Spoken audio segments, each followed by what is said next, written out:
일단 그 독일의 교육개혁이 68혁명을 통해서 가능했다는 말씀을 되게 많이 해주셨는데 어, 일단 그럼 요거 먼저 여쭤볼게요. 그 굉장히 많은 사람들이 사회혁명 없이 교육혁명이 불가능하다. 지금 사회가 안 바뀌었는데 교육만 어떻게 평등해지냐라고 또 문제 제기를 많이 하는데 거기에 대해서는 어떻게 생각하시는지. 예. 그러니까 이제 이것은 좀 긴 호흡으로 봐야 되는데요. 그러니까 이건 설명하려면 좀 긴 얘기인데 요게 이제 두 가지 길이 있어요. 68 이후에 프랑스의 길과 독일의 길로 이렇게 나눠서 볼 수 있는데요. 프랑스는 사회개혁을 통해서 정치개혁으로 갔다 이렇게 얘기할 수 있고요. 독일은 그 반대예요. 교육개혁을 통해서 사회개혁으로 갔다. 그런데 지금 오늘날 돌아보면 결국은 사회개혁이 어느 정도까지 깊은 층위까지 이루어졌는가라는 맥락에서 보면 독일이 훨씬 더 잘 이루어진 것 같아요. 이 이야기가 뭐냐 하면 이것도 저는 일종의 역사의 아이러니라고 생각하는데요. 당시 68혁명 시기에 프랑스에서는 이제 그 젊은이들이 특히 자본주의의 억압으로부터 해방이라는 것을 굉장히 중시했고, 그래서 우리가 그 이후에 한국 사회에서 많이 쓰는 노학연대라는 게 프랑스 모델이에요. 노동자와 학생들이 연대해서 자본주의의 모순을 넘어서자 이런 거였어요. 그래서 굉장히 사회개혁 운동이 활발했던 거예요, 프랑스에서는. 근데 당시 68 그 무렵의 독일에서는 긴급조치법이라는 게 발동이 되면서, 그러니까 상당히 후진적인 법인 거죠. 당시에 그런 시위라든가 이런 데 대한 정치적 탄압이 굉장히 심했어요, 독일이. 그러다 보니까 학생들이 결국은 대학으로 퇴학할 수밖에 없었던 거예요. 그래서 학생들의 전략이 바뀌게 됩니다. 그러면 우리는 일단 대학 개혁부터 하자. 이렇게 된 거예요.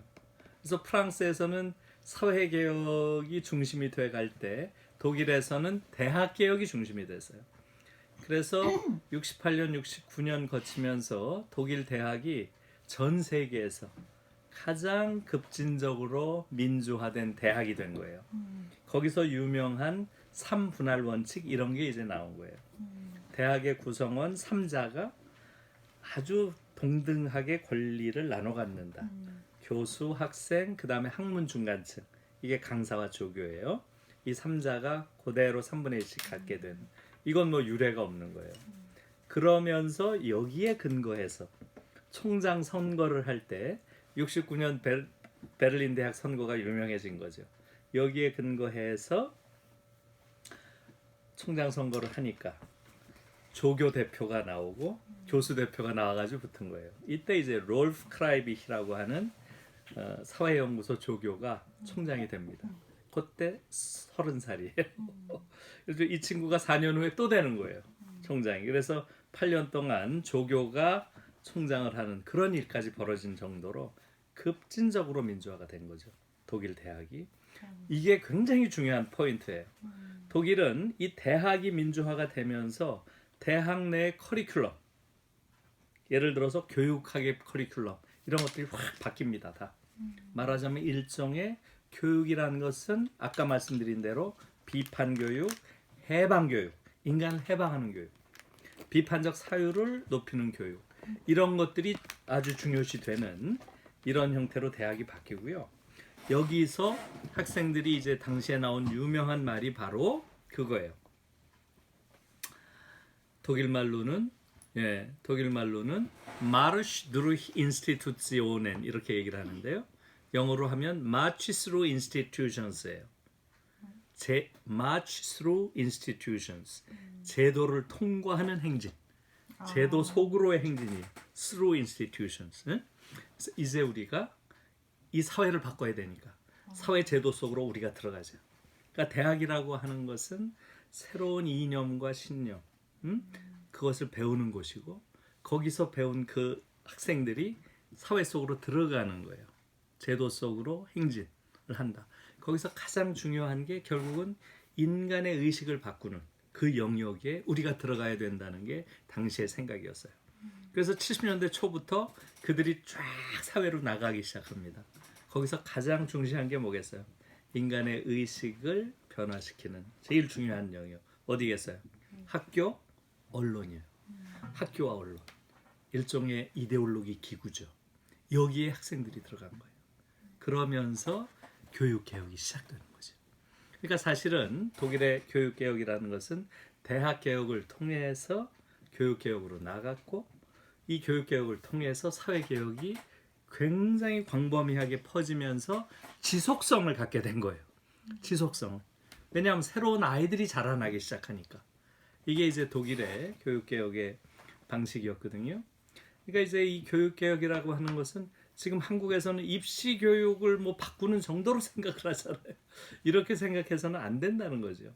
그야말로 새로운 한국이라는 그 공동체, 이 안에서 사는 새로운 인간, 그러니까 그야말로 새로운 한반도를 만드는데 가장 근본적인 그런 개혁이라는 것이고요. 대학 입시를 그냥 조금 이렇게 뭐 다른 방식으로 개선하는 걸로는 뭐 그렇게 해서 좀 해결책을 찾을 수도 있지 않나요?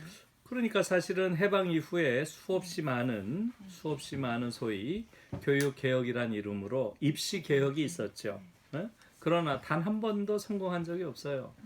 사실은 그런 입시 개혁이라는 게 끊임없이 한국 사회에서는 이 사회의 기득권들이 늘 거기에 가장 아주 선도적으로 적응을 했고, 그럼으로써 교육이 한 사회의 기회 평등을 넓히는 역할을 거의 못하고 오히려 그 반대로 기득권의 권력을 정당화하고 기득권을 고착화시키는 그런 과정을 겪어왔어요.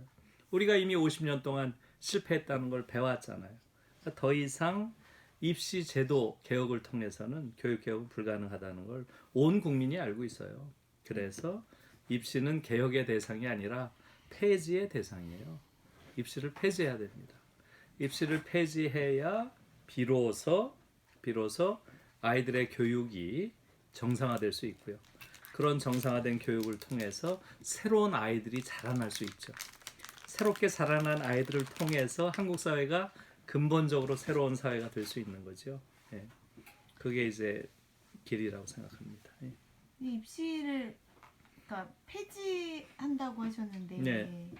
너무 비현실적이지 않은지 이게 과연 가능한 일인지. 그렇죠. 그러니까 이제 사실은 입시를 폐지한다고 하면 우리로선 그런 상상을 해본 적이 없잖아요. 그런데 사실은 그것은 비현실적인 얘기가 아니라 이미 유럽의 대다수의 나라들이 하고 있는 거예요.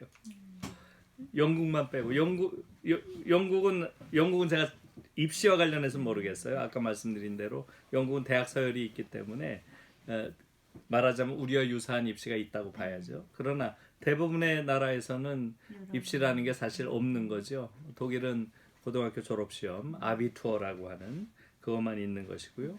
프랑스도 바칼로레아라는 방식으로 사실상 졸업시험만 있는 것이지요. 그걸 가지고 이제 대학은 비교적 자유롭게 다 갈 수 있도록 열어놓고 대학 사이에는 서열이 존재하지 않죠. 그러니까 우리가 알고 있는 소위 엘리트 대학 시스템, 그걸 통해서 대학이 서열화되어 있는 시스템, 이것의 원형은 미국이고요. 미국은 기본적으로 교육에 대한 관점이 다른 거예요. 지금 우리가 코로나를 맞아가지고 미국 사회에 이제 숨겨져 있던 민낯을 보게 되는 거 아니에요. 네. 그래서 지금 미국 사회에서 저렇게 코로나가 엄청나게 번져가는 가장 중요한 이유가 사실은 검사하는데 너무나 많은 돈이 들고 초기에는 거의 뭐 한 번 하는데 400만 원까지 들었다는 이야기 아니에요? 그런 얘기가 돌 정도로 공공의료가 돼 있지 않고 마찬가지로 미국은 대학에서 교육도 마찬가지예요. 미국에서 의료라고 하는 것은 기본적으로 의료 시장에서 구매할 상품으로 보는 거예요.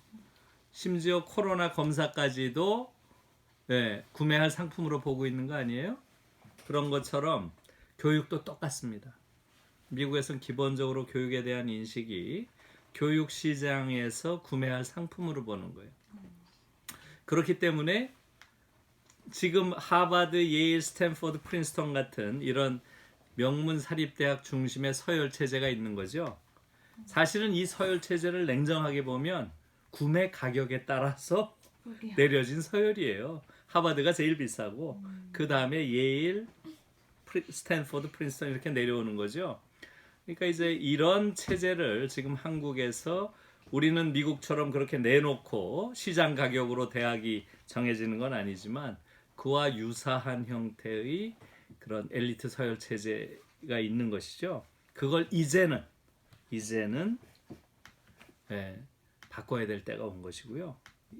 그 서열 체제를 이제는 타파하고 정상적인 교육 체제로 가야 되는 것이고요.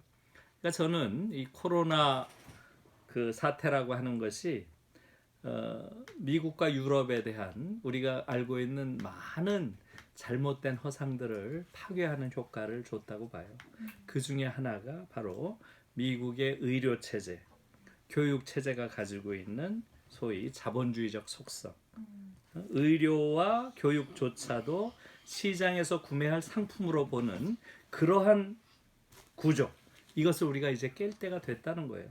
그리고 미국의 그런 서열 체제가 한국에 이행해 온 그런 엘리트 대학 체제도 그런 맥락에서 이제는 새롭게 보고 유럽 모델을 이제 진지하게 검토할 때가 됐다. 이렇게 생각합니다. 근데 그 대학 시험은 이제 폐지를 하는 게 이제 다른 나라들에 있다고 해도 약간 이제 우리가 중학교 입시가 있던 때가 있었잖아요. 그때 이제 초등학교 6학년이 엄청나게 그 과외도 많이 받고 입주과외도 했었고, 그다음에 또 특목고가 생기니까 이제 중학생들이 중3이 또 엄청 공부를 하고 대입 때문에 고3이 공부를 하고 있는데 그 만약에 이게 이제 대학을 거의 무시험처럼 일정 자격만 취득하면은 다 가게 된다면 이런 의견도 있더라고요. 이제는 대학에서 교수님들이 취업 시장에서의 학원 강사처럼 돼야 될 거다. 그러니까 뭐 삼성 시험 강의가 이제 막 인기를 끌고 뭐 이런 식으로 변모하지 않겠냐. 그러니까 우리나라의 문화와 관성과 이런 토대에서는 이 줄세우기를 끊을 수가 없는데 어느 단계에서든 나타날 수밖에 없다 이런 우려도 있던데. 저는 이제 거기에 대해서 조금 달리 생각하고요. 네네. 그러니까 일정한 과도기적인 그런 우왕좌왕, 네. 혼돈 이런 건 있을 수 있겠죠. 예. 그런 건 뭐 과도기적인 혼돈이라고 보고요. 저는 이제 요번에 특히 코로나 관련해서 우리 국민들이 보여줬던 그런 성숙한 의식, 사재기도 없었고 패닉도 없었고 특히 대구 시민들이 보여줬던 놀라운 시민의식을 저는 정말 경탄해요. 거기서 사실은 이동 제한 정도가 조금 있었지 이동을 전혀 금지하거나 하지 않았는데 제한도 뭐 그다지 하진 않았죠. 그러나 실제로 많은 대구 시민들이 스스로 이동을 자제하고 사재기도 하지 않고 그 다음에 어떠한 형태의 그런 패닉 현상이 나타나질 않았어요. 그건 다른 나라 어느 경우에도 보기 어려운 거거든요. 그러니까 우리 안에 그러한 성숙한 의식이 존재한다 이런 걸 분명히 보여준 거죠. 그래서 저는 요번에 코로나에서 보여준 이런 의식이 얼마든지 우리가 교육 개혁을 하는 과정에서 우리 국민들 사이에 다시 재현될 수 있다 이렇게 보고요. 그렇게 비관적으로 보지는 않아요. 그러니까 지금 어쨌든 한국 사회의 원리로서의 그런 나중에 이제 뭐 이런저런 뭐 취직을 한다거나 뭘 한다거나 하는 이런 영역에서 또 생길 수 있는 문제가 없을 수 없죠. 네. 그러나 그런 것들도 그건 이제 사회 정책적으로 당연히 그런 문제들은 또 해결해 가야 되겠죠. 예. 잠시만요.